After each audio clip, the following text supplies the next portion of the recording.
오늘 하나님께서 우리 가운데 주시는 말씀 마태복음 22장 1절로 14절까지의 말씀입니다.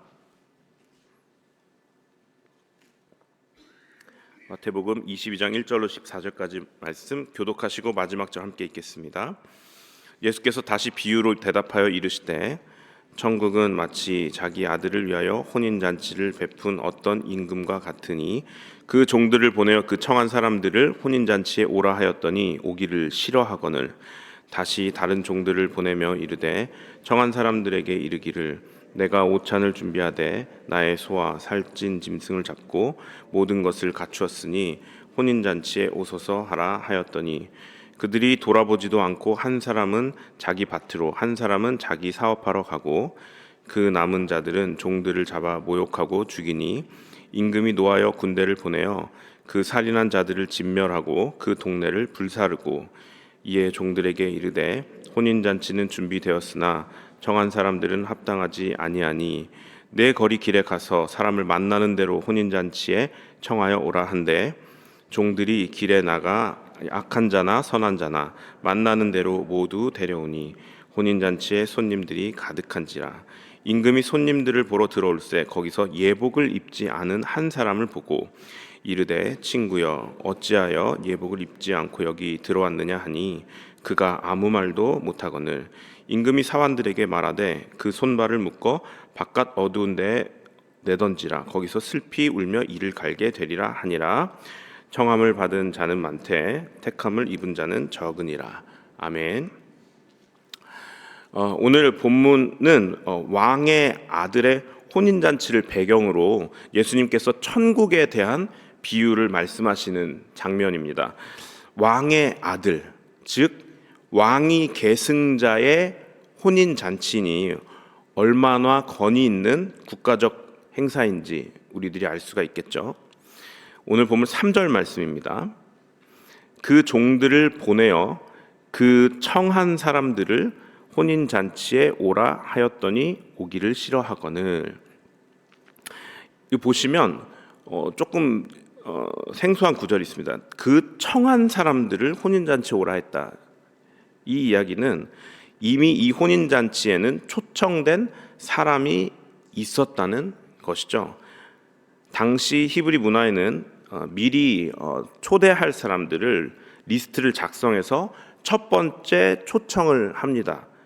오시겠습니까? 이때 잔치가 있을 텐데 오시겠습니까? 그러면 이를 승낙하면 그 잔치의 일정이 정해지고 났을 때 두 번째로 이제 일정이 정해졌으니 오시면 됩니다라고 초청하는 관습이 있었다고 합니다.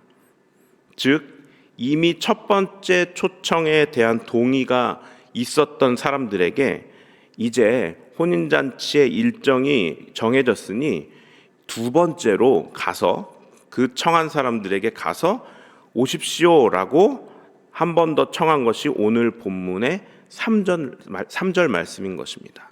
그럼 이게 오늘 지금 방금 첫 번째로 청한 것인가요? 아니면 두 번째로 청한 것인가요? 그들이 오겠다고 해서 두 번째로 이제 오십시오라고 초청한 것이죠. 그런데 두 번째로 이 청함을 받은 사람들은 이미 자신들이 가기로 승낙을 해놓고 그 초청을 거절해 버립니다. 가겠다고 하고 안 가겠다는 겁니다.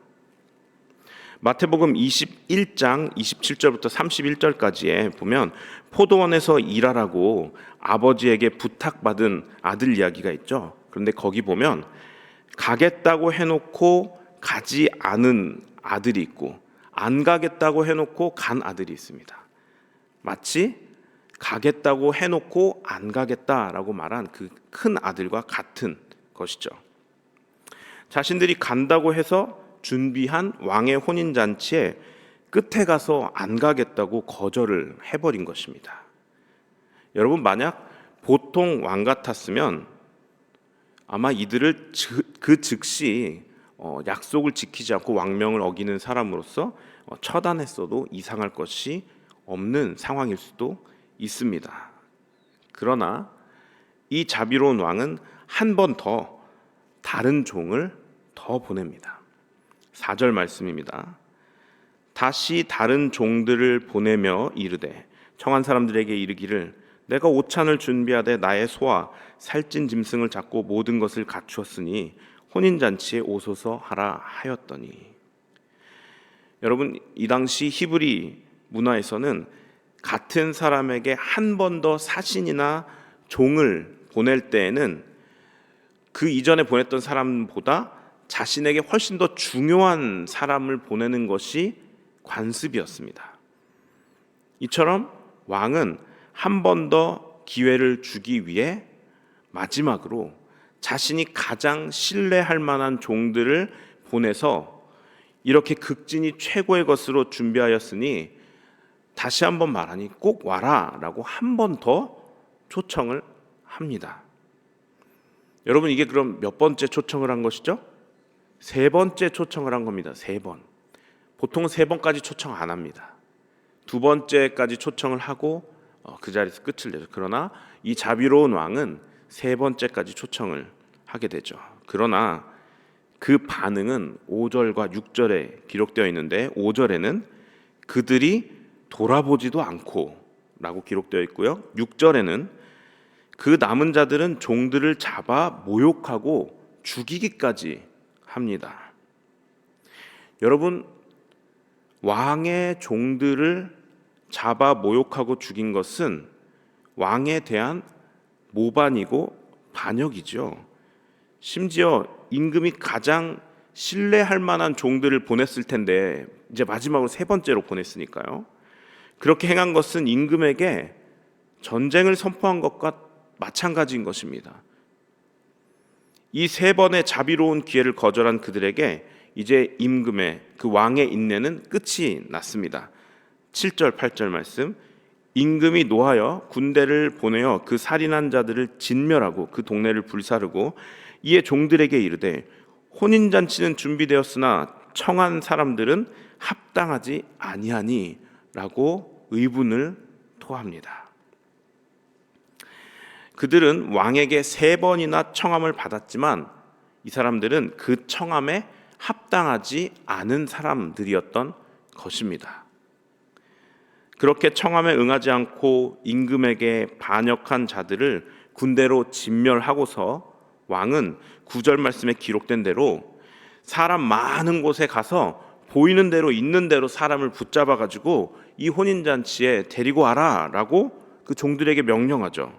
그래서 결국에 10절 말씀에는 악한 자나 선한 자나 만나는 대로 모두 데려와서 그 혼인잔치에 손님들이 가득해졌다라고 기록을 하고 있습니다. 자, 이제 혼인잔치에 사람들은 가득 찼어요. 그런데 그때 임금의 눈에 한 사람이 눈에 들어옵니다. 누굴까요?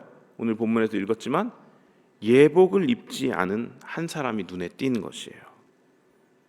이 임금은 곧바로 그 사람에게 가서 물어봅니다. 12절 말씀, 이르되 친구여 어찌하여 예복을 입지 않고 여기 들어왔느냐 하니 그가 아무 말도 못하거늘. 여기서 우리는 그 당시 문화를 하나 더 알아봐야 합니다. 그 당시에는 잔치에 초청할 때 잔치에 입고 올 예복을 주는 것이 관습이었다고 합니다. 여러분, 이 사람들 지금 어디서 초청되어서 왔죠? 길가에서 막 많은 사람들 오가면서 오세요 오세요 하고 캐스팅되어서 왔죠. 그러면 그때 어떤 일이 일어났다고요? 초청하는 그 사람들, 종들이 예복을 가지고 그 사람들에게 주면서 혼인잔치가 있으니까 오십시오라고 그러고 예복을 주면서 초청을 했었다는 것입니다. 따라서 오늘 이 잔치에 예복을 입지 않고 들어온 그 사람은 그 초청 받을 때 예복을 받았음에도 불구하고 그 예복을 입지 않고 들어온 것입니다. 주인의 성의를 무시하고 자기 마음대로 들어온 것이죠. 이 사실 어디서 알 수 있는가 하면 12절 하반절에 그가 임금의 질문에 아무 말도 못한 것을 통해 그는 잔치에 들어오기 위해 당연히 했었어야 할 예의, 당연히 했었어야 할 것을 하지 않았다라는 것을 우리가 알 수가 있는 것이죠. 그런데 그 다음에 이 왕이 3번까지 초청할 정도로 자비로운 그런 성품의 소유자인데, 이 왕이 지금까지랑은 다른 굉장히 가혹한 처사를 지시합니다. 13절 말씀, 임금이 사환들에게 말하되 그 손발을 묶어 바깥 어두운 데 내던지라. 거기서 슬피 울며 이를 갈게 되리라 하니라. 옷을 입지 않고 들어온 것에 비하면 굉장히 심한 처사인 것 같습니다. 저는 오히려 초청을 거절한 게 더 왕에게 더 무례하게 행동한 것이 아닌가 했는데, 예복을 입지 않은 것이 더 크게 이 왕에게는 작용하는 것 같습니다. 말씀을 좀 정리해 볼까요? 오늘 말씀 처음에는 첫 번째 받은 초청을 2번 그리고 3번까지 거절한 그 사람들, 청함에 합당하지 않은 사람들이 문제였습니다.